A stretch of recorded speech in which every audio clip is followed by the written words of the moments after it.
In Isaiah chapter 33, verses 2 through 4, we read these words, O Lord, be gracious to us, we wait for you. Be our arm every morning, our salvation in the time of trouble. At the tumultuous noise, peoples flee.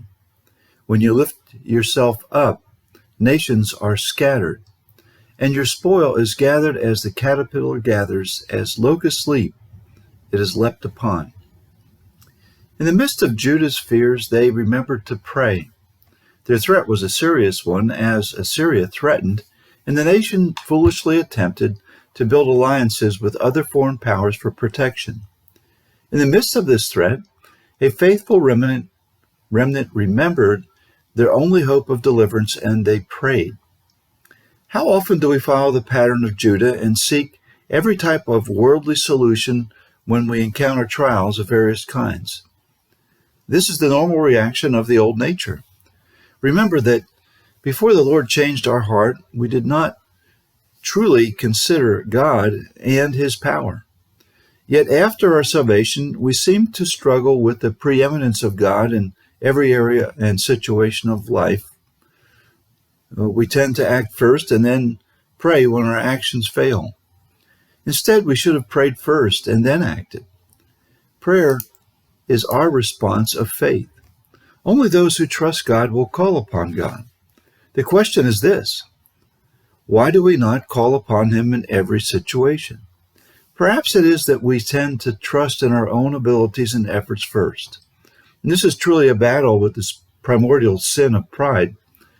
This is something with which we will struggle throughout our earthly life. And so what is our solution? Well, first, remember that pride does go before destruction and a haughty spirit before a fall. Realize that our struggle with pride is real and that it causes us to get the order of prayer, then action reversed. We must consciously combat this problem of pride. Second, develop a prayer walk lifestyle.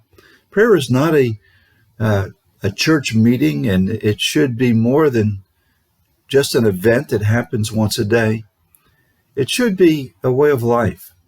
We can pray all the time. When we run into a situation, we should immediately communicate with God, asking for wisdom for Him to accomplish His will in whatever circumstance we find ourselves. We need not wait until the next prayer meeting to do so. Third, respond biblically to the situation. God will grant us wisdom and direction. His wisdom and direction will always be heavenly rather than earthly.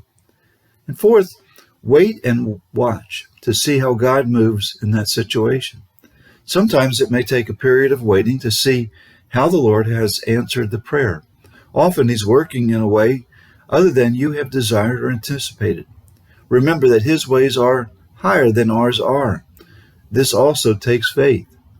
Last, remember what God has done. When you clearly identify how the Lord has moved in the situation, learn from it.